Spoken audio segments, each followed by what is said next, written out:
أعوذ بالله من الشيطان الرجيم بسم الله الرحمن الرحيم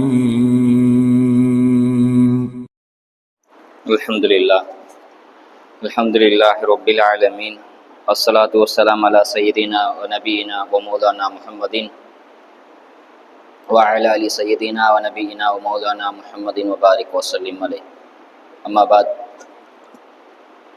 فقد قال الله تعالى في شان حبيبه تعليما تكبيرا مخبرا وامرا ان الله وملائكته يصلون على النبي يا ايها الذين امنوا صلوا عليه وسلموا تسليما اللهم صل على سيدنا محمد وعلى ال سيدنا محمد وبارك وسلم عليه وما توفيق الا بالله لا حول ولا قوه الا بالله العلي العظيم ربي اشرح لي صدري ويسر لي امري واحلل عقدة من لساني يفقهوا قولي سبحانك لا علم لنا الا ما علمتنا انك انت العليم الحكيم ربي ذكرني منهما نسيت وعلمني منهما جهلت ربي اني ميت وانك حي يا ربي ربي زدني علما ربي زدني علما ربي زدني علما எல்லா புகழும் புகழ்ச்சியும் வல்ல அல்லாஹ் அவன் ஒருவனுக்கே உரித்தாகுக. மேலும் சலாத்தும் சலாமும் ஈருலக நாயகர் நம் உயிருள் மேலான கண்மணி நாயகம் முஹம்மது முஸ்தபா ஸல்லல்லாஹு அலைஹி வஸல்லம் அவர்கள் மீதும் அவர்களை பின்பற்றி வாழ்ந்த உத்தம சத்திய சஹாபாக்கள், தாபீன்கள், தபா தாபீன்கள், நாதாக்கள், சுஹதாக்கள், வதிமார்கள், இமாம் பெருமக்கள், நல்லவர்கள், பெரியவர்கள், குறிப்பாக இந்த ஜும்மா தொழுகைக்கு வந்திருக்கும் இன்னும் வரவிருக்கும் நம் அனைவர் மீதும் அல்லாவின் அருளும் ரஹமத்தும் என்றும் குறைவில்லாமல் நின்று நிலவட்டுமாக. ஆமீன். அல்ஹம்துலில்லாஹ். இந்த நல்லதொரு வேளையிலே நல்லதை கேட்பதற்கும் நல்லதை சொல்வதற்கும் தொடர்ந்து அது குறித்து நல்ல விஷயங்களை சிந்திப்பதற்கும் வருங்காலத்திலே அதன்படி செயலாற்றுவதற்கும் வல்ல அல்லாஹ் நம் அனைவருக்கும் தௌஃபீக் செய்வானாக. ஆரம்பமாக அனைத்து நிலைமைகளிலும் அல்லாஹ் ஒருவனையே பயந்து கொள்ளுங்கள் என்று முதலில் எனக்கும் அதற்கடுத்தும் நான் உங்களுக்கு வசிய செய்து கொள்கின்றேன். அல்லாஹ்வுடைய மாபெரும் கிருபை அல்லதுல சுப்ஹானஹு வ தஆலா அவனுக்கு பிடித்தமான இடத்துல அவனை பற்றி சிந்திப்பதற்கு அல்லாஹ் நமக்கு ஒரு நல்லதொரு வாய்ப்பினை தந்திருக்கின்றான். வாழும் காலமெல்லாம் அவன் பொருத்தத்துடன் வாழ்ந்து அவன் பொருத்தத்துடன் மரணித்து நாளை கபரிலிருந்து நம்மை எழுப்பப்படும் போது அவன் பொருத்தத்துடன் நம்ம எழுப்பப்படக்கூடிய தௌஃபீக்கை வல்லா அல்லாஹ் நம் அனைவருக்கும் நம் குடும்பத்தாருக்கும் தந்தருள் புரிவானாக. ஆமீன். அல்ஹம்துலில்லாஹ். அல்லாஹ்வுடைய மாபெரும் கிருபை அல்லது சுப்ஹானஹு வ தஆலா இந்த ஜும்மால நம்ம ஒன்று சேர்த்திருக்கின்றான். அல்லாஹ் தஆலா மனிதனை நேர்வழிப்படுத்துறதுக்காக வேண்டி அல்லாஹ் குர்ஆனை இறக்கியிருக்கான். அந்த குர்ஆனிலையும் ஹதீஸ்லையும் நம்ம வழி நடிகளையும் பார்த்தோன்னு சொன்னா அல்லாஹ் நம்மளை ஏதாவது ஒரு தவறு செஞ்சிட்டோம், சரிய சட்டம் ஏதாவது நம்ம சொல்லுதுன்னு சொன்னால் அல்லாஹ் அதுக்கு ரெண்டு கஃபாரா சொல்லுவான். ஒன்று அடிமையை உரிமை விடுங்க, இன்னொன்று ஏழைகளுக்கு உணவு கொடுங்க, மிஸ்கினுக்கு உணவு கொடுங்கன்னு சொல்லி அல்லாஹ் ரெண்டு கட்டளையிடுவான். அது அடிப்படையில் அல்லாஹ் தஆலா ஏன் சொல்கிறேன்னு சொன்னால் ஒவ்வொரு சமுதாயமும் அந்த சமுதாயம் வரலாற்றை தெரிஞ்சுக்கணும். வரலாறு தெரியாத சமுதாயம் வெற்றி அடையாது என்பதாக சொல்லுவாங்க. எந்த சமுதாயம் வந்தாலும் நம்முடைய முந்தைய வரலாறு கண்டிப்பாக தெரிஞ்சிருக்கணும். நம்ம யாரு, நம்ம வம்சம் என்ன, நம்ம எப்படிப்பட்டவங்கன்னு தெரிஞ்சிருக்கணும். அந்த வரலாறு தெரியலன்னு சொன்னால் அந்த சமுதாயம் தோல்வி அடையதில் எந்த சந்தேகமும் கிடையாது.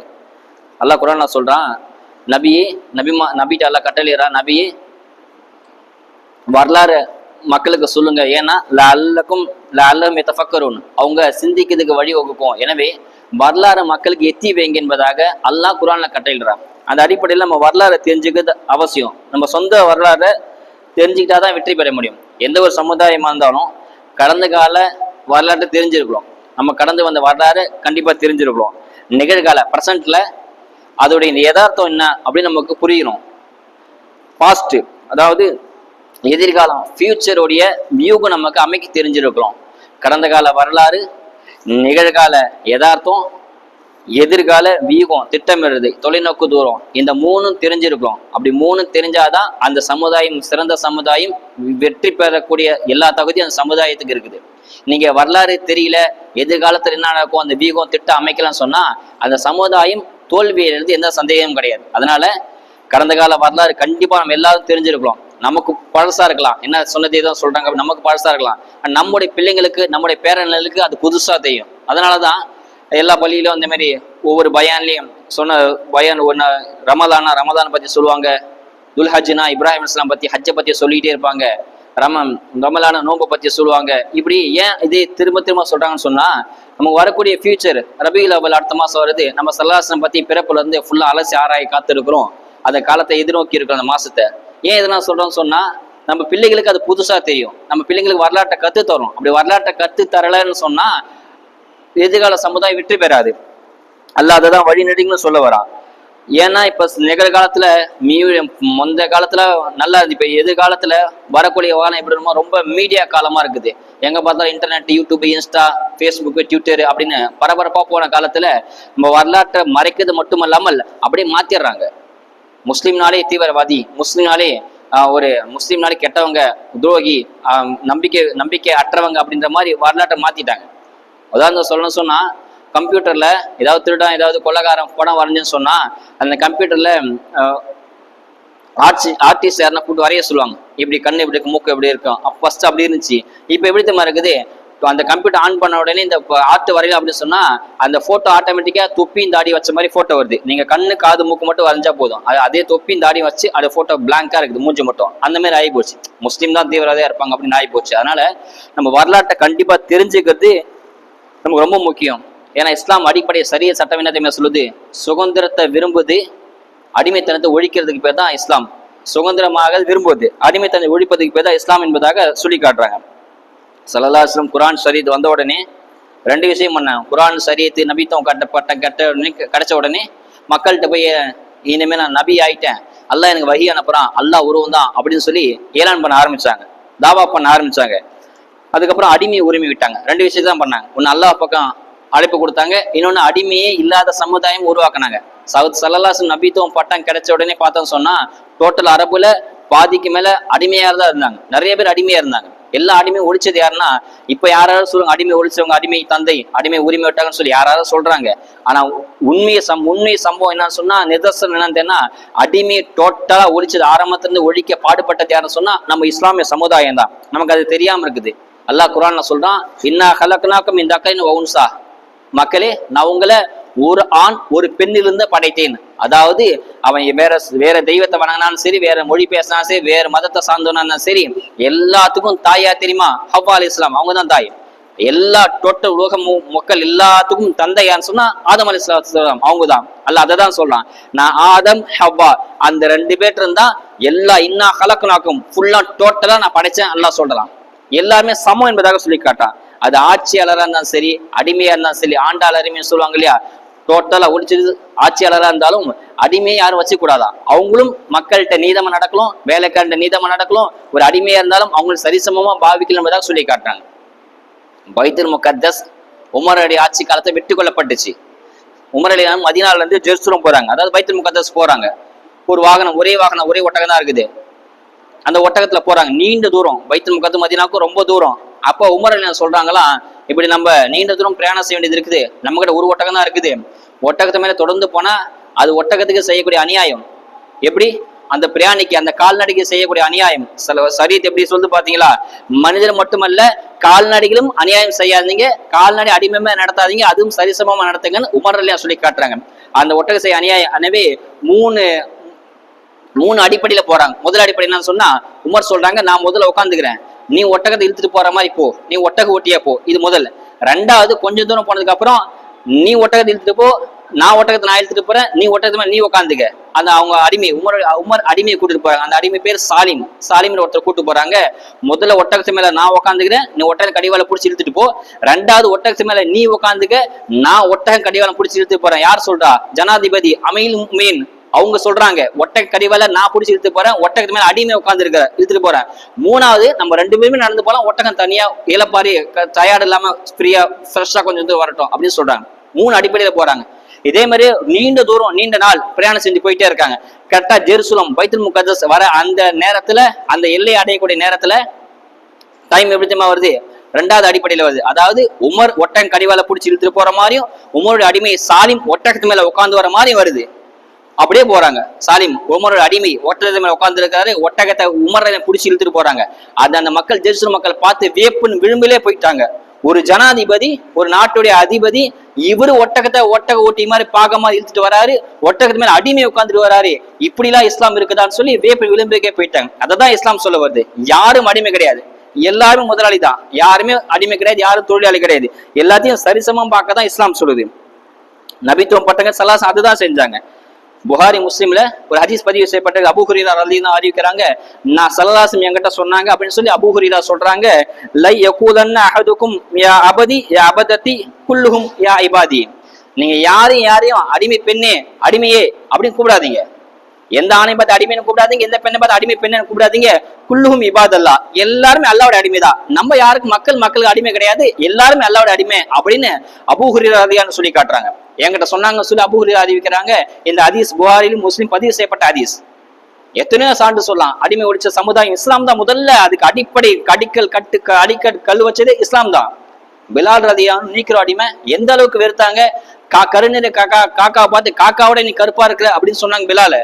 அந்த பிலால உலகத்தின் உச்சம், எல்லா அதிசயத்துக்கு மேல் அதிசயம், உலகத்துடைய எல்லா மக்களும் போகக்கூடிய ஒரு தரிசனம், எல்லா மக்களும் ஆசைப்படக்கூடிய ஒரு இல்லம், முஸ்லிம் சமுதாயம் ஆசைப்பட்ட ஒரு இல்லம், இஸ்லாத்துக்கு 5வது கடமை ஹஜ்ஜி. அந்த காபாத்துல்லாஹ் மேல ஏறி அதான் சொன்னாங்க அப்படின்னு சொன்னா எந்த அளவுக்கு இஸ்லாம் நம்ம அடிமைத்தனத்தை டோட்டலா ஒழிச்சது செஞ்சுட்டு பார்க்கிறோம். அந்த அடிப்படையில தான் இஸ்லாம் சமூகம் சுதந்திரத்தை விரும்புச்சு, அடிமைத்தனத்தை ஒழிச்சது. இந்தியா சுதந்திரம் கேட்டது 1947. எல்லாத்துக்கும் தெரியும் சுதந்திர தினம் இன்று ஆகஸ்ட் 15. இன்னைக்கு சுதந்திர தினம். நம்ம எல்லாம் நினைக்கிறோம் ஆகஸ்ட் 1947 தான் சுதந்திரம் கிடைச்சிச்சு. கிட்டத்தட்ட 78 வருஷம் ஓடி போச்சு. இது 79வது சுதந்திர தினம். இது நம்ம நினைக்கிறோம் 1947 தான் ஆரம்பிச்சிச்சுன்னு. ஆனா வரலாற்றை நம்ம செஞ்சுட்டு பார்க்கணும். வரலாற்றை இப்பெல்லாம் மறைக்காட்டிக்கு போச்சு, மாட்டப்பட்டு போச்சு. 1257 கிட்டத்தட்ட 1947க்கு 700 வருஷத்துக்கு முன்பாகவே சுதந்திரத்தை முதல்ல ஓட்டுநர் யார் தெரியுமா? சிராஜுத் தௌலா அப்படின்ற ஒரு மன்னர். அவருடைய ரத்தத்துலதான் இந்த சுதந்திரமே முதல்ல அடிக்கலே வச்சுச்சு. சிராஜுத் தௌலா மிகப்பெரிய வீரர் இருந்தாரு.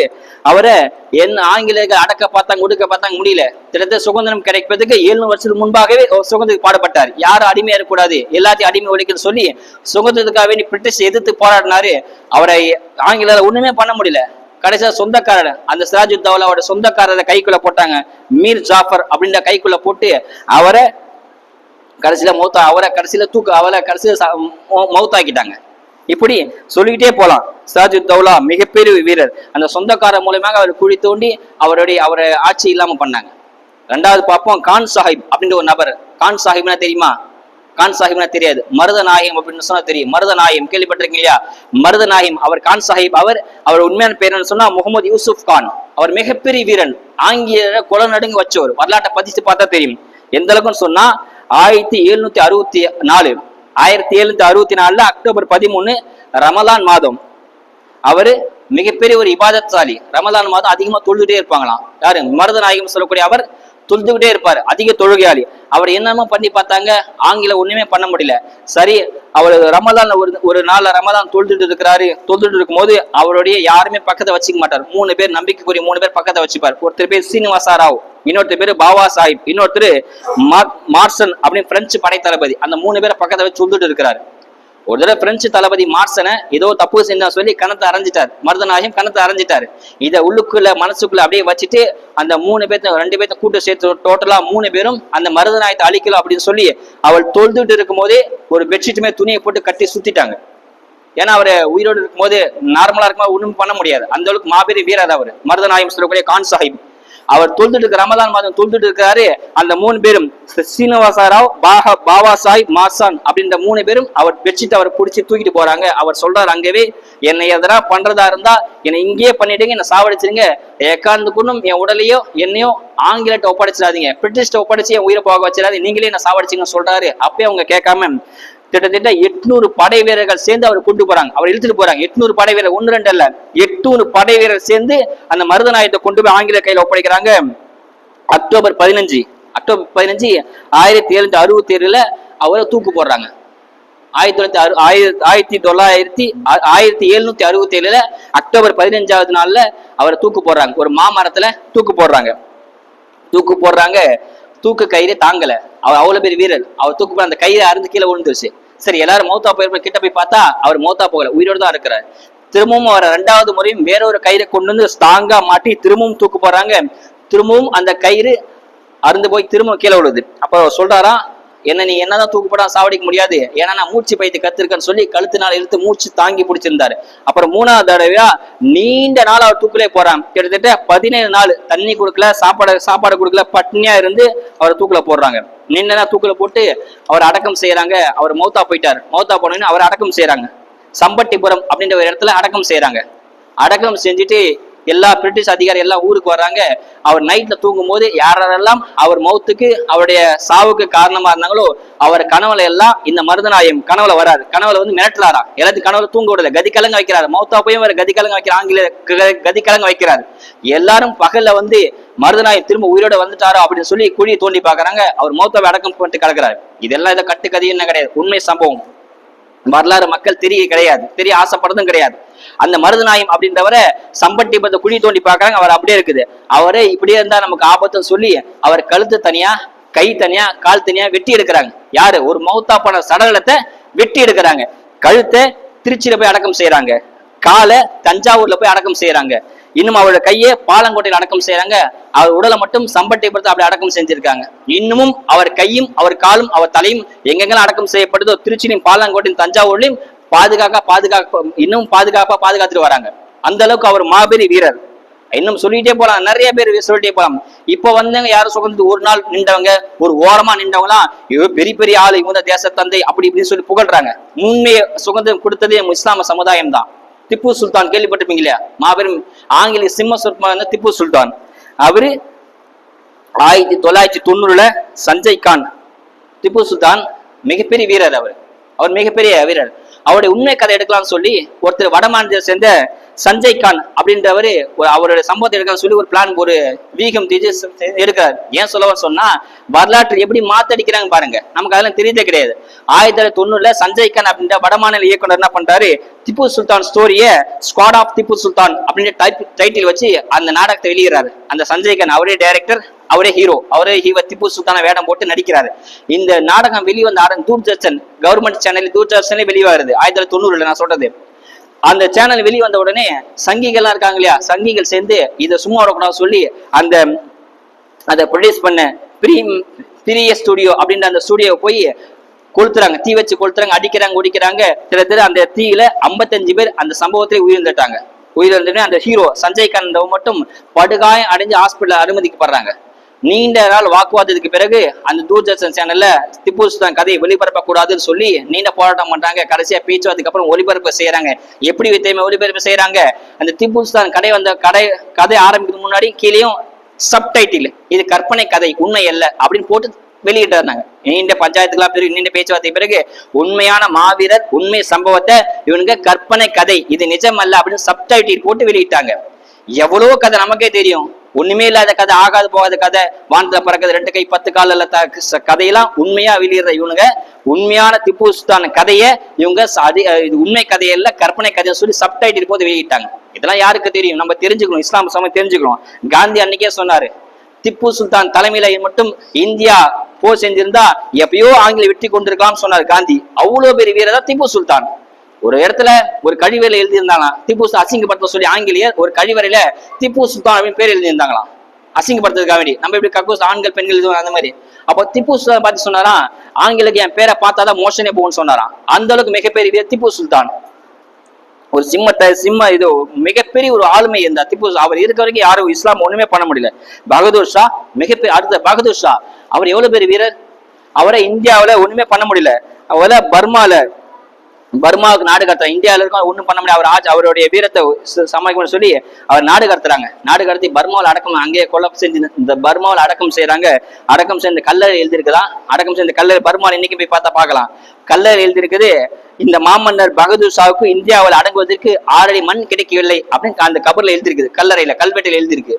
அதுக்கப்புறம் ஒரு ஒரு 26 வருஷத்துக்கு முன்பாக ஒரு பிஎம், ஒரு பிரைம் மினிஸ்டர் அந்த பர்மா கல்லறைக்கு போறாரு. போய் அந்த பகதூர் ஷாவுடைய கல்லறை பாக்குறாரு. பார்த்துட்டு அந்த கல்லறை கீழே எழுதிருக்கிறாரு, நீங்க உங்க இந்தியாவில் 6 அடி மண்ணு தான் கிடைக்கல, ஆனா 85 கோடி இதயத்தில் நீங்க இன்னும் வாழ்ந்து கொண்டிருக்கீங்கன்னு சொல்லி அதை எழுதுறாரு. அதுவும் இன்னும் கல்லறையில் இருக்குது. அந்த அடியும் இந்த கீழே இவர் எழுதின அடியும் 85 கோடி மக்கள் இதயத்தில் நீங்க இன்னும் வாழ்ந்து கொண்டிருக்கின்றீர்கள் பகதூர் ஷா அப்படின்ற அடியும் இன்னும் அந்த பர்மா கல்லறை எழுதப்பட்டு இருக்குது. அப்படிலாம் நம்மளுடைய வம்சம், அப்படிலாம் வீரம் செஞ்ச வம்சம் நம்ம வம்சம் நமக்கு இன்னும் தெரியாமல இருக்குது. இன்னும் சொல்லுவாங்க, இன்னும் அதாவது பகதூர் ஷா மிகப்பெரிய மாமன்னர். எந்த அளவுக்கு சொன்னா அவர் சிறையில் அடைச்சிட்டாங்க. அடைச்சிட்டு அவருடைய காலை உணவு தட்டுல காலை உணவு வருது. அவர் ஜெயில் அதிகாரி யாரு சொன்னா ஹசன் அப்படின்ற ஜெயில் அதிகாரி. ஜெயில் அதிகாரி தலைய ஒரு தட்டுல உனக்கு இருந்தாங்க காலை உணவு சொல்லி பகதூர் ஷா கொடுக்குறான். அந்த துணி போட்டு மூடி இருக்குது. அந்த துணி எடுத்து பார்த்தா 2 மகன்களுடைய தலை அந்த தட்டுல இருக்குது. கற்பனை பண்ண முடியுதா? அவருடைய தட்டுல காலை உணவு சொல்லி தட்டுல ஜெயில கொடுக்குறாங்க. அந்த தட்டுக்கு மேல துணி போட்டு மூடி இருக்குது. அந்த துணி எடுத்து பார்த்தா அவருக்கு பிறந்த 2 மகன், பகதூர் ஷாக்கு 2 மகன்கள், 2 மகனுடைய தலையும் அந்த தட்டுல இருக்குது. தலையை துண்டா எடுத்து மிர்சா கால் அப்படின்ற ஒரு மூத்த மகன், ஹிலூர் சுல்தான் அப்படின்னு 2வது மகன், 2 பேரோட தலையும் தட்டுல இருக்குது. அதை திறந்து பார்த்தா அப்படியே கண்ணு இருக்குன்னு வரல, அப்படியே இருக்கிறாரா. அதை பார்த்து ஹட்சன் கேட்கிறான் சிறை அதிகாரி, ஏன்பா உன் சொந்த மகனை வெட்டி தலையை வெட்டி தட்டுல கொண்டு வந்திருக்க, நீ அழுகாம இப்படி கல்லஞ்ச காரணம் இருக்கிறேன்னு. அப்ப பகதூர் ஷா சொல்றாராம், நான் இந்த இடத்துல அழுதுன்னு சொன்னா நீ ஜெயிச்சிருவேன், நான் தோத்துருவேன், எதிரிக்கு முன்னால அழுது கூட தோல்விக்கு சமம், எனவே நான் அழுக மாட்டேன்னு சொல்லி அப்படியே இருக்கிறாரு. என் மகன்கள் இந்திய விடுதலைக்காக உயிரிட்டதும் எனக்கு சந்தோஷம் தான் என்பதாக சொல்றாரு. அந்த அளவுக்கு வீரன் தான் பகதூர் ஷா. இன்னைக்கு எல்லாம் மாறி எல்லாமே மாற்றப்பட்டு போச்சு. 1919 ஹிஸ்டரி படிச்ச எல்லாத்துக்கும் தெரியும். அதாவது இப்ப ஹிஸ்டரியில அது இருக்கான்னு தெரியல, நான் படிக்கும் போது இருந்துச்சு. 1919 ஜாலியன் வாலாபாத் அப்படின்ற ஒரு படுகொலை நடந்துச்சு. எல்லாரும் தெரியும் இல்லையா? ஜாலியன் வாலாபாத் படுகொலை அப்படின்னு சொல்லுவாங்க இல்லையா? அதுல கிட்டத்தட்ட பாதிக்கு மேல மௌத்தா போனவங்க இஸ்லாமியர் தான். 3/4 பேர் அதுல உயிரினங்க பேர் இஸ்லாமியர்கள் தான். ஆனா யாருக்கும் தெரியல, வரலாறு மறைக்காட்டி போச்சு. இன்னும் 1920 ஒத்துழையாமை இயக்கம் அப்படின்ற ஒரு இயக்கம் நடந்துச்சு, ஒரு போராட்டம் நடந்துச்சு. அதுல காந்தி தான் தலைமை ஏற்றாரு. காந்தி தலைமையில இருந்துச்சு. அதுல 48,000 பேர் கலந்துக்கிட்டாங்க. அதுல 36,000 பேர் முஸ்லீம். 48,000த்துல 36,000 பேர் முஸ்லீம். இதெல்லாம் யாருக்கும் தெரியல, சொல்றதுக்கும் தயாரா இல்ல, சொன்னாலும் கேட்கறதுக்கு நீங்க முன் வர்றது இல்ல. எவ்வளவு வரலாற்று எவ்வளவு இருட்டு எவ்வளவு மாற்றப்பட்டு போச்சு.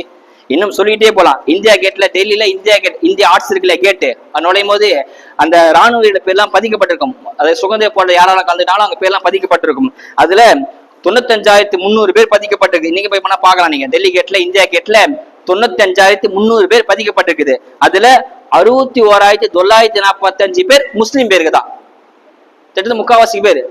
95,300 பேர்ல ராணுவ வீரர்கள் பேர் பதிக்கப்பட்டிருக்குது. அதுல 61,945 பேர் முஸ்லிம்கள் பேர் பதிக்கப்பட்டிருக்குது. ஆனா இவங்க என்ன சொல்றாங்க, இந்தியா முஸ்லிம்கள் எல்லாம் பாகிஸ்தான் ஓடி போங்கன்னு சொல்றாங்க. பாகிஸ்தான் ஓடி போனால நம்ம அதே பாகிஸ்தான்ல போர் நடந்துச்சு. 1960 முடிவுல 70 ஸ்டார்டிங்ல போர் நடந்துச்சு. பாகிஸ்தான் போர் நடந்துச்சு தெரியுங்களா? அப்ப போர் நடந்துச்சு. அப்ப திட்டத்திட்ட இந்தியா தோக்கக்கூடிய நிலைமையில தான் இருந்துச்சு. இந்தியாட்ட எந்த பலமுமே கிடையாது. இந்தியா கண்டிப்பா தோக்கக்கூடிய தருவாயில் இருந்துச்சு. அப்ப இந்தியா படைக்கு முன்னால் இருந்த ஒரு நபர், அவர் பேரு அப்துல் ஹமீது கான். அவர் என்ன தெரியுமா பண்ணாரு, இந்தியா தோக்க கூடாது, நம்ம சொந்த மண் தாய்மண் தோக்க கூடாதுன்னு சொல்லி உடல் ஃபுல்லா வெடிகுண்டு கட்டிட்டார். வெடிகுண்டு கட்டி பாகிஸ்தான் மிகப்பெரிய பீரங்கி முதற்கொண்டு பெரிய பெரிய ராணுவம், பெரிய பெரிய ஆயுதம், வெடிகுண்டு எல்லாம் வச்சிருக்காங்க. அப்படியே போய் அந்த வெடிகுண்ட போய் பார்த்துட்டாரு. உடம்பு ஃபுல்லா வெடிகுண்டை கட்டிட்டு அப்துல் ஹமீத் கான் உடம்பு ஃபுல்லா வெடிகுண்டு கட்டி பாகிஸ்தான் ராணுவத்தை உள்ள நுழைஞ்சு அவங்க போர்க்க அவங்க ஆயுதத்தை மேல அப்படியே படுத்து அப்படியே வெடிச்சு சுக்குநூற வெடிச்சிச்சு. பாகிஸ்தான் டோட்டலா அவுட் ஆயிடுச்சு. பாகிஸ்தான் தோத்து போச்சு. அப்ப இந்தியா ஜெயிச்சது காரணமே இந்த அப்துல் ஹமீத் கான் தான். நான் சொல்றது உண்மைன்னா நீங்க வேணா போய் பாருங்க. பாகிஸ்தான் இந்தியாவுக்கு எல்லையில ஒரு ஆறு ஓடும், வாஹா ஆறு அப்படின்னு ஒரு ஆறு ஓடும். அந்த வாஹா பாளையம், அந்த பாளையத்துக்கு என்ன தெரியுமா? ஹமீது கான். ஹமீது பாலம், அந்த பாலத்துக்கு பேரு ஹமீது வச்சுட்டாங்க. ஏன்னா இவருடைய நினைவுக்காண்டி வச்சுட்டாங்க. அந்த அளவுக்கு இந்தியாக்கா போறாங்க இவருங்க. ரொம்ப இன்னும் சொல்லிக்கிட்டே போலாம். 2 பேர் இருந்தாங்க, முகமது அலி, சௌகத் அலின்னு 2 பேர். அவங்க 2 பேருடைய தாய் காபத்துல்லா போய் துவா செய்யறாங்க. காபத்துல்லா திரையை பிடிச்சு என் நாட்டுக்கு விடுதலை கொடு, என் மகன்கள் விடுதலைக்காக போராடலும், மகனுக்கு சக்தியை கொடுன்னு செய்யறாங்க. எத்தனை பேர் காபத்துல்லா போய் சொந்த நாட்டுக்காக, சொந்த மண்ணுக்காக, சொந்த வீட்டுக்காக, இன்னும் பக்கத்து வீட்டுக்கு, நம்முடைய சொந்தக்காரன் யார் துவா செஞ்சிருக்கிறா? எல்லாம் நம்ம நல்லா இருக்கும், நம்ம சந்தோஷமா இருக்கலாம் கேட்போம். ஆனா அவருங்க முகமது அலி, சௌகத் அலியுடைய தாய் காபத்துல்லா திரையை போய் துவா கேட்கறாங்க. என் நாடு நல்லா இருக்கும், நாடு சுதந்திரம் பெறணும், நாட்டு மக்களுக்கு சுதந்திரத்துக்காக என் 2 மகன்கள் பாடுபடலும், 2 மகன் அவ்வளவு சக்தியை கொடுத்து துவா செய்யறாங்க. இவங்க வளர்ந்து இவங்க பிறந்ததுல இருந்தே சுதந்திரக்காக நீ போராடுறாங்க. யாரு? முகமது அலி, சௌகத் அலி போராடுறாங்க. இவங்க காபத்துல்லா போய் இதே துவா கேட்கறாங்க, யா அல்லாஹ் நான் நாட்டுக்காக நீ போராடலும், எனக்கு சக்திகள் துவா செய்யறாங்க. கடைசியில முகமது அலி என்பவர் வயதான காலத்துல நடக்கவே முடியல, மருத்துவர்லாம் கை வச்சுட்டா, மருத்துவர்லாம் சொல்லிட்டாங்க நீங்க மௌத்தா போறீங்க அப்படின்னு. அந்த டைம்ல போய் லண்டன்ல வட்ட மேஜை மாநாடுல உட்கார்ந்து முகமது அலி பேசுறாரு, கண்ணீர் மல்க பேசுறாரு.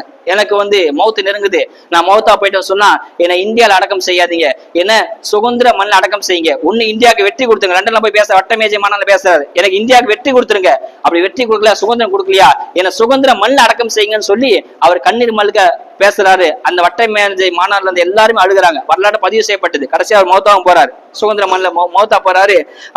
அவருடைய உடலை 22 நாடுகள் கேக்குது, இவர் வீரமானவர், பிறந்திருந்து நாட்டுக்காக வீரமா போர் செஞ்சார், இந்த வீரமானவரை எங்க மண்ணில் தான் அடக்கம் சொல்லி 22 நாடுகள் கேட்டுச்சு இவர் உடலை கொடுங்கன்னு சொல்லி. கடைசியில் அல்லாஹ்தாலா எங்க தெரியுமா வாய்ப்பு கொடுத்தான், 70,000 மலக்குகள் 20,000 நபிமார்கள் அடக்கம் செஞ்சாங்களே பைத்துல் முகத்தஸ், அங்கதான் அவர் அடக்கம் செஞ்சாங்க, அங்கதான் அவர் இருக்காரு. அதே மாதிரி அந்த வீரன் அந்த பைத்துல் முகத்தஸ் அடக்கம் செஞ்சனால அந்த பலஸ்தீன மக்களும் இன்னும் வீரமா தான் இருக்கிறாங்க. அந்த வீரமான அடக்கம் செஞ்ச அந்த மண்ணுடைய தாற்பயம் அந்த பலஸ்தீன மக்களும் இன்னும் வீரமா தான் இருக்கிறாங்க. இப்படிலாம் இஸ்லாம் சமுதாயம் சுதந்திரத்துக்காக போராடப்பட்டது. ஆனால் வரலாற்று மறைக்கடிக்கப்பட்டது. அல்லாஹ் சுப்ஹானஹு வ தஆலா வரலாற்றை தெரிஞ்சு இஸ்லாம் சமூகம் வெற்றி பெற்ற சமுதாயமாக அல்லாஹ் தௌஃபீக் செய்வானாக. அஸ்ஸலாமு அலைக்கும் வரஹ்மத்துல்லாஹி வபரகாத்துஹு.